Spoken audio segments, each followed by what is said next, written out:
मैं यहां आपके समक्ष आई हूं एक ऐसा हत्याकांड 2022 में जिसने ना सिर्फ उत्तराखंड को बल्कि समूचे देश को झकझोर दिया था।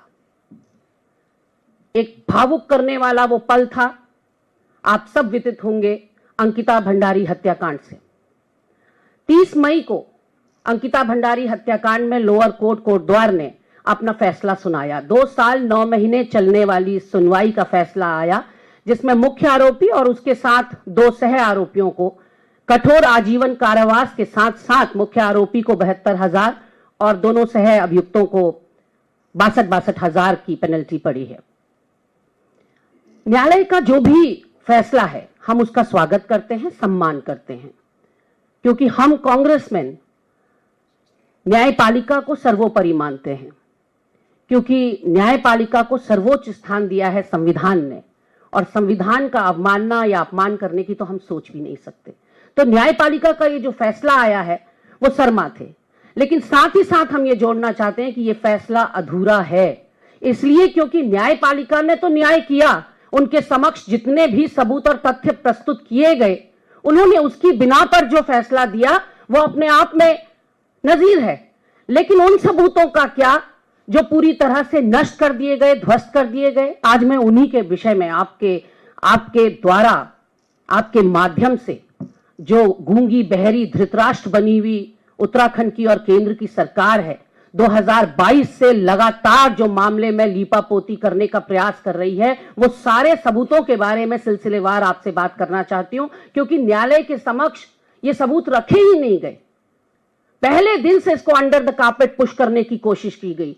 जो अंकिता के साथ हुआ वो बहुत दुर्भाग्यपूर्ण था, उसको रोका नहीं जा सका, लेकिन अब जो अंकिता और अंकिता के माता पिता के साथ हो रहा है उसको रोका जा सकता है, लेकिन उसके लिए एक संवेदनशील, एक दिल रखने वाली सरकार चाहिए। मैं शुरुआत से अगर बात करूं तो अंकिता भंडारी श्रीकोट पौड़ी जिले की रहने वाली एक छोटे से गांव से आती है वो बच्ची, और 19 साल की उम्र में वो अपनी उम्र से ज्यादा परिपक्व हो जाती है, इसलिए क्योंकि घर की आर्थिक स्थिति अच्छी नहीं थी। ये पता चलता है उस चिट्ठी से जो उसने अपनी मां को लिखी कि मैं रिसेप्शनिस्ट की नौकरी पा गई हूं वनंतरा रिजॉर्ट ऋषिकेश में, और पहली सैलरी जब आएगी मां तो मैं घर की टपकती छत ठीक कराऊंगी।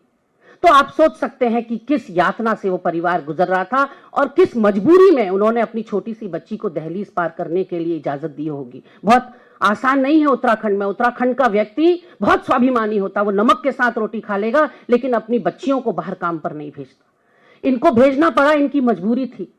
मैं वनंतरा रिजॉर्ट के बारे में अगर बात करूं तो वनंतरा रिजॉर्ट का मालिक है विनोद आर्या, जो भाजपा का पूर्व राज्य मंत्री है, दिग्गज नेता है। उस विनोद आर्या का पुत्र है मुख्य आरोपी पुलकित आर्या, और ये जो रिजॉर्ट है वनंतरा रिजॉर्ट, ये अवैध रूप से निर्माण इसका हुआ है। निशंक सरकार में ये भूमि विनोद आर्या को लीज में दी गई थी आयुर्वेदिक दवाखाना, ड्रग फैक्ट्री खोलने के लिए। दवाखाना तो खुला नहीं, वनंतरा रिजॉर्ट खुल गया, और वनंतरा रिजॉर्ट जैसे असंख्य रिजॉर्ट खुले हुए हैं उत्तराखंड में। थाईलैंड बनने की पूरा प्रयास चल रहा है उत्तराखंड को। तो विनोद आर्या जो दर्जाधारी मंत्री थे, दायित्वधारी मंत्री थे भाजपा की सरकारों में, उनके पुत्र पुलकित आर्या और उसके 2 दोस्त सौरभ भास्कर और अंकित गुप्ता ने इस कृत्य को अंजाम दिया।